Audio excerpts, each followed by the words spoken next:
वर्णन किया है, यदि आपने गणेश जी के ऊपर समी पत्र चढ़ा दिया, रोज चढ़ा दिया है तो बहुत बड़ी बात हो गई है। यदि आपने बुधवार को समी पत्र भगवान गणेश के ऊपर चढ़ाएगा, आपका बाजार में फंसा हुआ पैसा वापस आ जाएगा। गणेश जी के ऊपर आपने गुड़ का भोग लगा दिया है, गणेश जी को 21 दूर्वा आपने चढ़ा दी। अभी मैंने कुछ दिनों पहले समी पत्र गरुड़ पुराण में पढ़ा है, कहा समी पत्र का जन्म ही भगवान गणेश की कृपा से हुआ है। यदि यहाँ व्यापारी लोग बैठे हुए हैं, आज व्यापार फैल हो रहे हैं, लोग बेईमान हो रहे हैं, लेकर के देते नहीं है, इसमें देवाना निकल गया है, कंपनियां फैक्ट्रियां फैल हो गई हैं। तो मैं तो ये तो नहीं कहूंगा कि पैसा आकाश में से बरस जाएगा। हाँ, गणेश के ऊपर समी पत्र चढ़ाने से आपके कारोबार में बहुत बड़ी बरकत होगी। लोगों के ये कटे हुए नींबू, फोड़ी हुई मिर्चें अपना प्रभाव नहीं दिखाएंगी। घर में जादू टोना टोटका नहीं होता। जिनके घर में गणेश के ऊपर समी पत्र चढ़ाया जाता है, महादेव के ऊपर समी पत्र चढ़ता है तो सबको ही मालूम है, लेकिन भगवान गणेश के ऊपर समी पत्र चढ़ाने की बहुत बड़ी महिमा है। इससे आपके घर में धन की बरकत होती है। गणेश जी को लक्ष्मी माँ के साथ इसलिए तो पूजा जाता है कि पैसा तो आए लेकिन पैसा रुके घर में। पैसा तो आप कारोबार, बहुत लोग खूब मेहनत करते हैं, कारोबार करते हैं, तो भी घर में पैसा टिकता नहीं है। क्यों नहीं टिकता? मुकदमे लग जाते हैं, लड़ाई केस लग जाता है, बीमारियां फैल जाती हैं और पैसा रुक नहीं पाता। आता है पैसा लेकिन पैसा चला जाता है।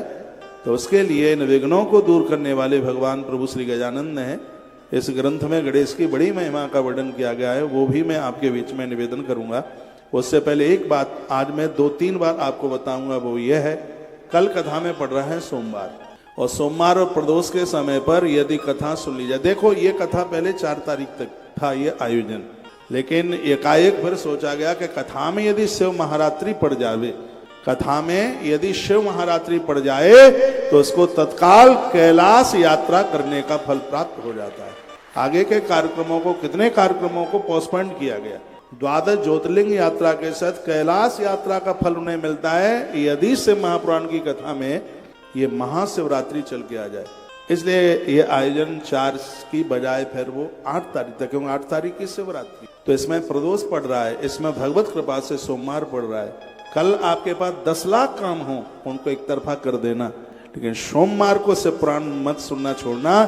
12 साल कथा सुनने का फल मिलता है, जो प्रदोष में सोमवार के दिन भगवान महादेव की कथा सुनने का सौभाग्य उन्हें प्राप्त हो जाए। तो वो पद्म पुराण वाली बात हो गई है कि आके कार्तिक के महीने में कोई एक रात्रि भी पुष्कर नहा करके आ जाए, एक रात्रि रुककर पुष्कर सुबह स्नान करके आ जाए, उसे 12 कार्तिक नहाने का फल प्राप्त हो जाता है, उसके 12 वर्ष के कार्तिक पूरे हो जाते। इसी साल मैंने बताया था पद्म पुराण के माध्यम से। उसी प्रकार से ये नहीं कि आप हमें ही सुने, जो भी कोई शिव पुराण की कथा आपके यहाँ होती है, और यदि सोमवार प्रदोष कथा के बीच में पड़ रहा है तो सब काम पहले निपटा लीजिएगा, और आप उस कथाओं को, आप उस दिन कथा को सुनना आप न भूलें।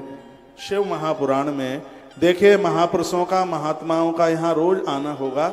आप अपना पांडाल बिल्कुल भी नहीं छोड़ेंगे, नहीं वो भगवत दोष हो जाएगा। संत दर्श जिमि पात कटे रही, ये जरूरी नहीं कि उनको हम स्पर्श ही करें। ऐसा नहीं है कि अग्नि देवता हमारे ऊपर तब ही कृपा करेंगे जब अग्नि को छू लेंगे। अग्नि को छूओगे तो भगोले पड़ जाएंगे। इसलिए अग्नि का तो दर्शन ही काफी है। महापुरुष भी अग्नि की तरह है, इनका दर्शन करने मात्र से पाप जल करके राख हो जाता। उनके तो आप दर्शन कीजिए, महापुरुषों का दर्शन। ये हमारा बड़ा सौभाग्य है कि हमें इस व्यासपीठ के माध्यम से इतने महापुरुषों का दर्शन होने के लिए जा रहा है। कल भी हमारे मध्य में बड़े अद्भुत संत जनों का आगमन हो रहा है, परसों दरसों हर रोज। पूज्य कृष्णाचार्य जी महाराज जी, कौन नहीं जानता इस इलाके में, क्या पूरे क्षेत्र में कौन नहीं उन्हें जानता महाराज जी को। इतनी कृपामयी मूर्ति हैं, भगवान के इतने वो लाडले महापुरुष हैं।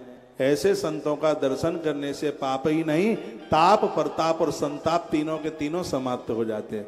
यदि उनकी कथा उड़ीसा में नहीं होती तो महाराज जी बोल रहे थे कि हमारा आशीर्वाद साथ में है और मैं जरूर आता। इन दिनों में उनकी कथा उड़ीसा में है, नहीं तो उनका अवश्य में उनका आगमन होता।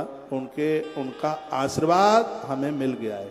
उन्होंने कृपा का हाथ वहीं से बढ़ा दिया, और संतों का तो हाथ जगन्नाथ का हाथ होता है। तो उनका आशीर्वाद हमें उनके यहाँ होने की अनुभूति